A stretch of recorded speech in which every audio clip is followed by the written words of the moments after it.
If you've been in paragliding for a while, I'm sure that at some point you've bought too much paragliding equipment. More than you needed. But don't worry, you're not alone. You're not the only one. In fact, it's a phenomenon. It's a very common cognitive bias in the world of paragliding. And it actually happens to everyone. So much so that it has a name. It's called the Diderot Effect. Diderot was a French philosopher who in 1769 wrote an essay about this, telling an anecdote in which he was given a fine robe for his home. He put it on and noticed that his house was not up to the level of his robe.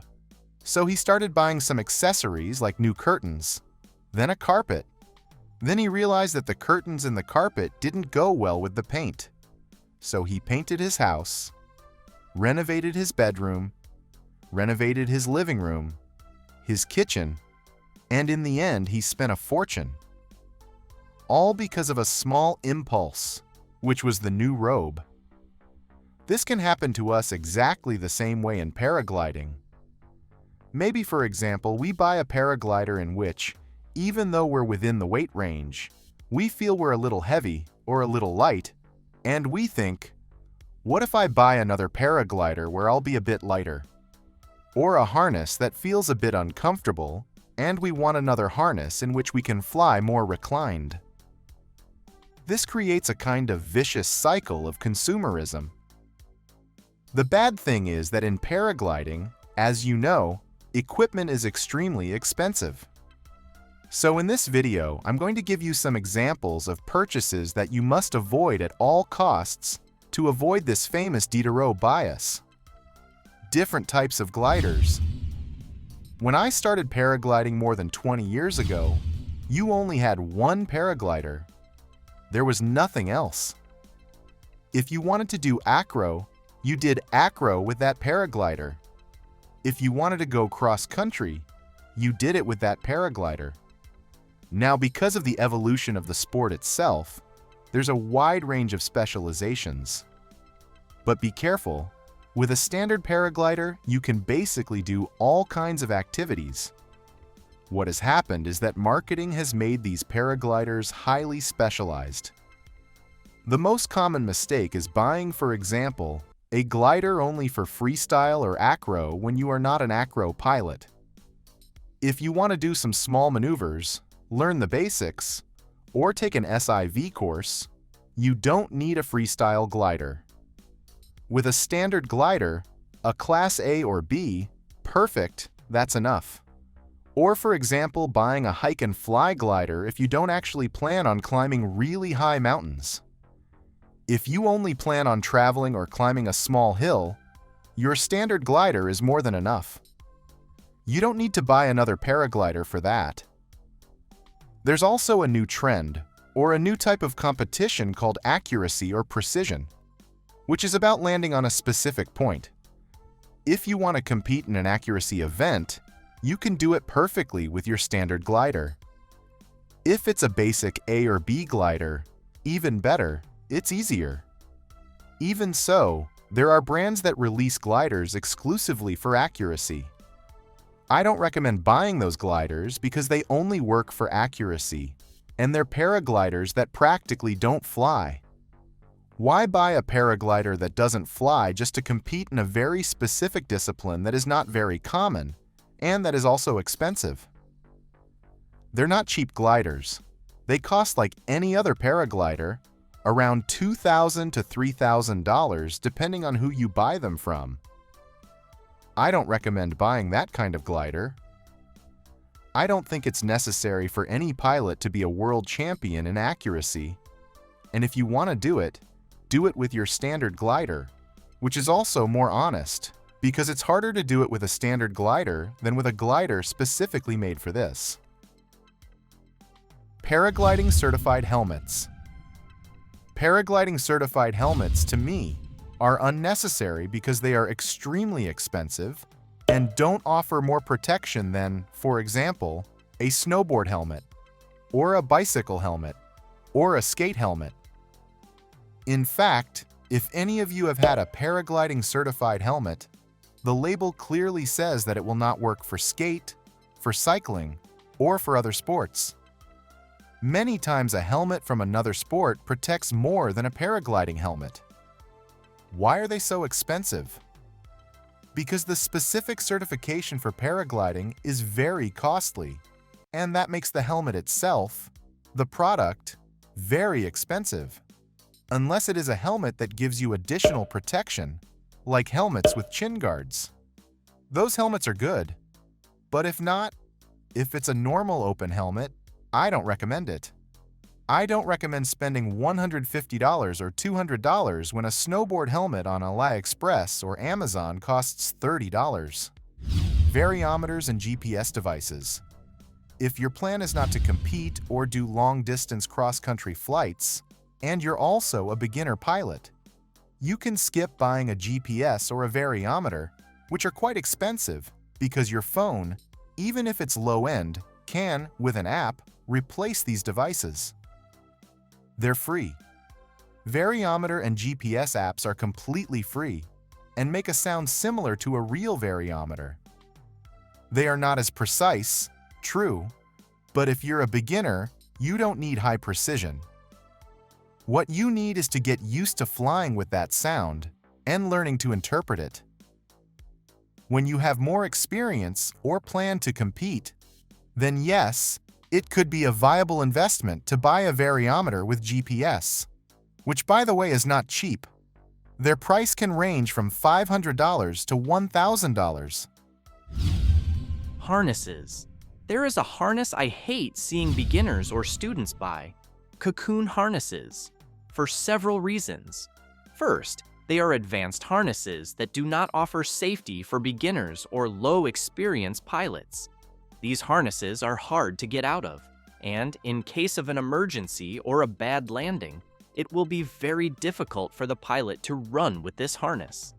They also create a kind of leverage effect during a collapse. They can cause pilots to twist their risers more easily than with a conventional harness. Third, they are extremely expensive. While a standard harness can cost $700 or $800 new, a Cocoon harness can cost up to $2,000. Yes, these harnesses are used by very advanced pilots for competitions because they give a small marginal increase in glide and speed, but it's very small and not really useful for everyday flying. The position is certainly more comfortable. Flying covered by the fairing is comfortable, but this is easily and cheaply replaceable with a footrest. It's a strap you attach to your harness.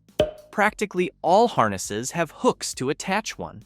This strap can cost $10 or $20, or you can make it yourself, and you can fly in that semi-reclined, very comfortable position. There is no need to buy a Cocoon harness just to fly reclined. Many beginners buy these harnesses because they see their instructors or more experienced pilots using them. And being role models, they want to imitate them.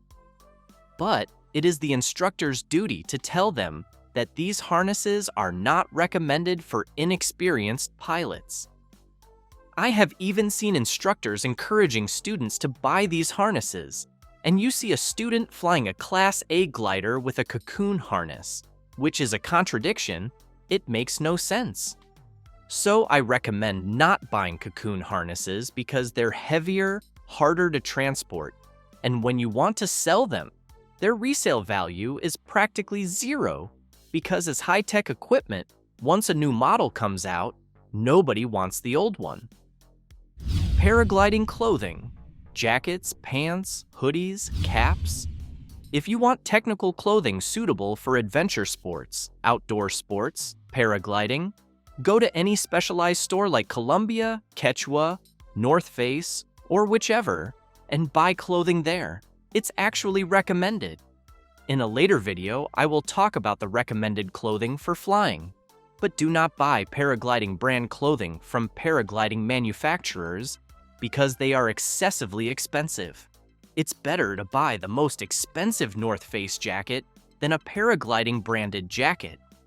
A paragliding jacket only has the brand or logo of your favorite paragliding company for an exorbitant price, and it does not give you the technical features you would get from a specialized outdoor sports clothing brand. Reserve parachutes. Nowadays, there is a very simple and very effective type of reserve parachute, the square parachute.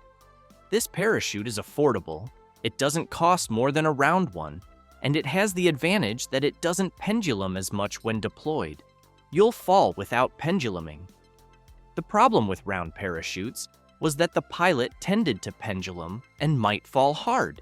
The square parachute solves that problem. But there are also other systems, called Rogallo or steerable or semi-steerable reserves. I don't recommend them because, first, they are more expensive. Second, maintenance is more complicated. Repacking is more expensive because the person packing it needs more training. And also, according to empirical experience, it takes longer to open. And if you fly in areas where you don't have much altitude, you will very likely have a bad landing and never have the chance to steer your reserve parachute. In other words, you are buying something more expensive to steer it, but you will never steer it, and it could also bring safety problems. So I don't recommend it unless, as I always say, you are a very experienced pilot and fly in areas with a lot of height where you can actually steer your reserve. Finally, perhaps the most common mistake I see or have seen in the history of paragliding, buying increasingly advanced gliders. In paragliding, there are classes E, N, A, B, C, D, C, C, C. The idea behind these classes is that if a pilot wants to become a competitive pilot, go to competitions, or break distance records, if their goal is to fly longer flights, it's like an arms race. They need to move up in classification. These more advanced gliders glide more, fly faster, but sacrifice a lot of safety. This means that they can collapse more easily. They don't reopen on their own after a collapse. They can stall easily, they twist more easily, and the pilot may have to throw the reserve parachute many times because the paraglider has no solution. If your goal is none of these, not competing or breaking distance records, then there is no need to upgrade your category. You can perfectly fly your Class A glider, or in any case, a low B glider your whole life without upgrading. But since we are competitive humans, and if we see an alphabetical scale, we think that is our path. Some students buy a B right away to progress faster, then their next glider is a C, then a D, and so on. This is a serious mistake because you expose yourself to unnecessary risks. If you don't fly regularly, if you don't fly, say, 20 hours a month, fly 2 or 3 times a week, or have at least 200 hours of flying time, you should not fly an advanced class. You should stay with your A and fly safely, and fly happily. On top of this, many schools or even instructors encourage students to buy these gliders to sell equipment faster. If a normal paraglider lasts 3 or 4 years, there is an economic incentive for the instructor to sell the student a more advanced glider after 6 months, with the excuse that with this glider, they will progress faster. And that is completely false. That student can perfectly fly their glider for 3 or 4 years of its useful life, then resell it and buy a new one. And this also creates a vicious cycle, because this student who went from A to B in 6 months or a year will want to go from B to C, then from C to D with very few flight hours. And besides, their goal was never to compete. It was simply to fly and enjoy paragliding as a recreational sport they love. Another big disadvantage of advanced classes, besides safety, which is the main disadvantage since they are dangerous gliders, is that gliders from C upward I can classify as dangerous. Maybe it's a bit controversial, but the risk level is very high. I do not recommend buying a C or CCC paraglider unless you are a highly experienced pilot. Aside from safety, there is an economic aspect. A or B class gliders are expensive but within a normal range, around $3,000, $3,500, or $4,000. But a CD or CC glider is extremely expensive. We may be talking about $4,000 or $6,000. And on top of that, these are expensive gliders that don't last long. Advanced gliders tend to use thinner materials, thinner lines, and stricter tolerances for trim and porosity. This means an advanced glider with the slightest change in trim or line length can become dangerous, very dangerous. Same with porosity, so their lifespan is very limited. If a Class A paraglider can last 5 years, a Class D paraglider may last 1 year or less, and inspections must be done more frequently. And lastly, on top of all this, a Class A paraglider can be flown until half of its useful life and resold easily, getting back maybe half its value. If your Class A paraglider cost you $3,000, you sell it halfway through its life for $1,200 or $1,500. But if you buy an advanced glider, a Class C or higher, and it cost you $5,000, after 1 year, you will have to sell it for $1,000 or less because a new model came out. And since they are high-performance gliders, nobody wants the previous model. Your financial loss is overwhelming. You lose money the moment you buy the paraglider. Well, now it's your turn. Tell me in the comments if you think any of these points is a bit exaggerated. I recognize that sometimes I may be a bit extreme on this topic, but as an instructor, I try to ensure that my students buy the best and spend as little as possible. If you have another opinion, it is welcome. And lastly, I want to give you a final piece of advice. When you are unsure whether to buy new equipment or a new paraglider, remember that you have already spent, just on your paraglider, your harness, and your basic reserve parachute, around $4,500. Keep in mind that this is the average annual salary of a person living in Latin America. In other words, you have already spent what a person spends in a whole year on your basic equipment. With that in mind, think twice before you start buying additional equipment and whether you really need it. Thank you very much for watching until here. Don't forget to like this video and subscribe to my channel. See you in the next video.